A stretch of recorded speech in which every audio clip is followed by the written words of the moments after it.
Hello everybody, I'm Phil from Indiana University, and I'm a little bit mad at Dwight because he didn't include my clickbait title in the program. So I'll be talking about 4 reasons why social networks make us vulnerable to misinformation, and this is meant to be a very quick overview of the research that we do in my lab. So this plot shows a statistical distribution um, of the virality measured in one way. You can measure it in multiple different ways, like how many people are exposed to articles or how many people share articles and so on. This in particular focusing on various misinformation sources and also comparing that with fact-checking articles. And what this shows you is that there is a significant, non-negligible chance that information content from these sources, low credibility sources, go viral, so that they are seen and shared tens of thousands of times or hundreds of thousands of times on platforms like Twitter, and which is this data is from, and we've observed the same pattern on Facebook.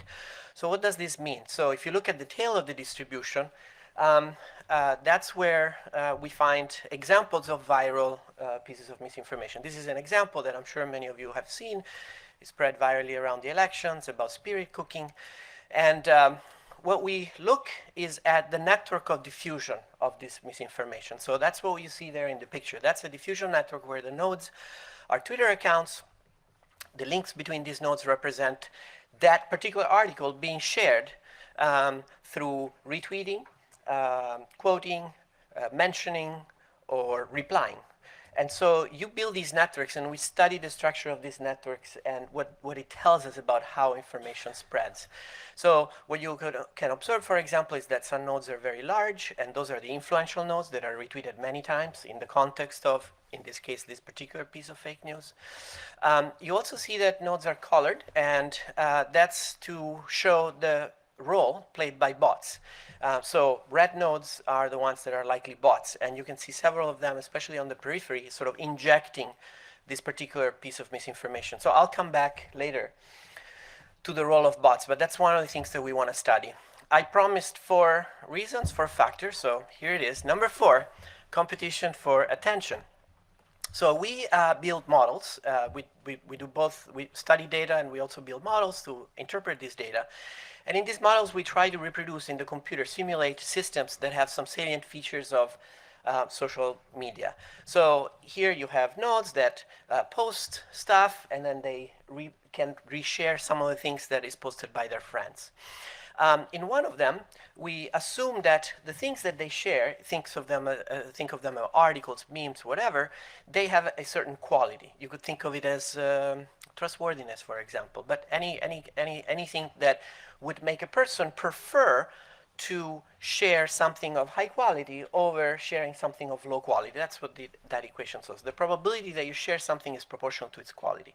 Now, if you let this model run, what do you find? You expect that higher quality stuff will be more popular. So we measure the correlation between popularity and quality.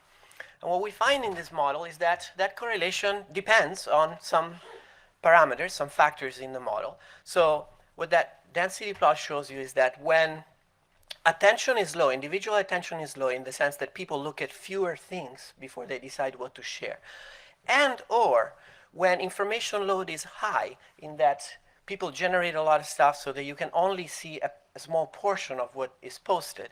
In both of those conditions, the correlation between popularity and quality goes way down. So the network at the top right represents this scenario. The size of the nodes represent the quality. So you see a lot of low quality stuff that is being spread.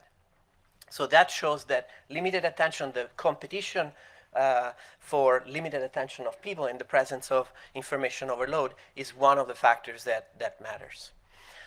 Another one is algorithmic bias. So we study this problem from different perspectives. I will just show you one result. This is an analysis that we do based on traffic data, very, very large volumes of traffic data. And we look at which sources people are exposed to coming from different platforms, okay? So which things you click on when you're on Facebook versus what things you click on when you're on Google, and so on. And we measure different kinds of biases. One is heterogeneity biases, homogeneity bias. That's the tendency of a platform to concentrate your attention towards a small subset of all the sources that are there. Another one is popularity bias, which is a focus towards the most popular sources. And all of the platforms that we study, all the social platforms, search engines, email, social media, Google News, and so on, they all have both of these kinds of biases. And those are even stronger if we focus on news sources. Okay, number 2, social bias. We and others have shown very clearly that, especially in topics like politics, the structure of our communication networks online is very polarized. So this is a picture from one of our papers. It was in Science several years ago, back in 2010. We found that conservatives only retweet other conservatives, and progressives only retweet other progressives. And we kind of know this. We call it filter bubbles. We call it echo chambers, and so on. But one of the questions that we're exploring right now is, what is the role of social networks in fostering the emergence of this segregation? Not just in the fact that once it's there, we can abuse it and exploit it, for example, by targeting messages. So we built a model to explore this question. The model is very simple. Here's a simulation of one of these. The colors represents a person's opinion on a spectrum from liberal to conservative. At the beginning, it's all mixed. You've got people across the spectrum. And initially, these people are connected in a completely random network. And what happens in this model, what we're simulating, is that, first of all, people can be influenced by messages from their friends that reflects an opinion that is similar to their own. So they can change their opinion a little bit, but just a little bit based on similar opinions to their own. And the second one is that if you see something that is very different, you really don't like, different from your opinion, you can unfollow that person or unfriend that person. That's represented by the dashed lines there. Those are connections that are cut. Like if your cousin posts something really offensive, you say, okay, forget it. You unfriend them, and instead, in this model, you friend somebody else completely at random. Okay? So those are the new solid edges that you see. So you can run this many, many times. The outcome is always the same, the one that you show in this animation. If you wait long enough, not only does the network become segregated, but also each of those two echo chambers become more homogeneous. So there's polarization around an idea. Initially, you had a lot of colors. At the end, you have two groups that one is just in one color and the other one is the other color. So eventually, you're only exposed to information that obviously mirrors your own opinions. And if you wait long enough, it's a little bit depressing. That one last link finally goes away. So what this shows is that it's inevitable that just by very simple rules that all social media use, it's inevitable that you end up with some polarization. And the number one reason that we, at least the one that we study a lot in our lab, is bots. Because bots can exploit all of these other vulnerabilities that we've seen, the social, the cognitive biases, and the algorithmic biases. So we developed a bunch of tools. We demoed a couple of them yesterday for those who were there. One is Botometer, which is a tool. Anybody can use it to assess whether an account is a bot or automated. It's very popular. We field 500,000 queries per day. And you're welcome to use it. There's an API, and et cetera, et cetera. And another tool is Hoaxy. Hoaxy is also a freely available tool. It's also open source.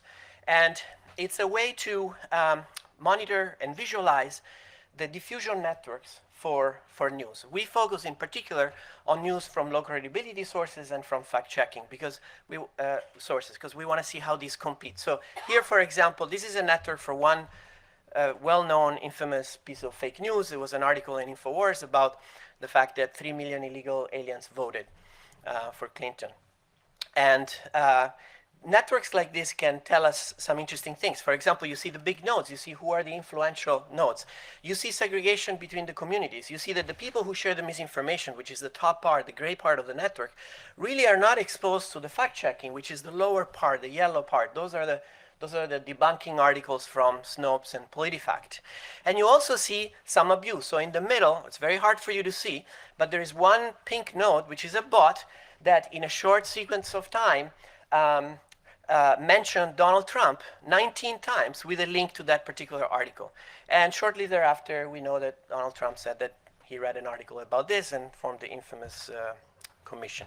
So you can use this tool to study this. And in very little time that I have left, let me tell you some of the things that we learned when we study the data that we collect from Hoaxy. So this is the big network of sharing of all the misinformation that we track. 400,000 articles, claims from low credibility sources, and those are in purple. And then the orange is a smaller number of articles, 15,000 from fact-checking sources.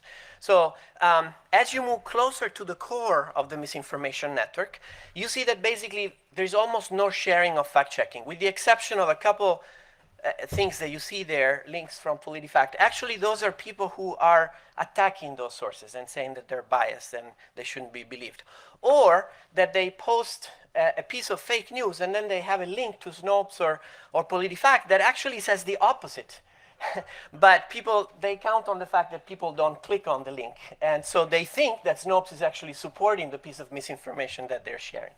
And another thing that we see as we move close to the core is that the average bot score of the accounts goes up. So in the core, there is a lot of bots. So let me close with three quick findings that we find in this network. Number one is that bots are targeting influential accounts. So the more your bot score is high, the more you're likely to mention really influential people. These are politicians or journalists. So those of you here are journalists. You are being targeted. The second one is that in the first few instances, in the first few 10 seconds after a fake news article is posted, we see a big spike in posting from bots. So bots are acting very, very early on to amplify, inject the message. And the third one is that bots can repeat the same, links, posting of the same link many, many times. In this plot, you show the distribution. What this shows is that the same account can post the same misinformation article thousands of times. Okay? So repeating, keeping injecting. And those are things that are very easy to do.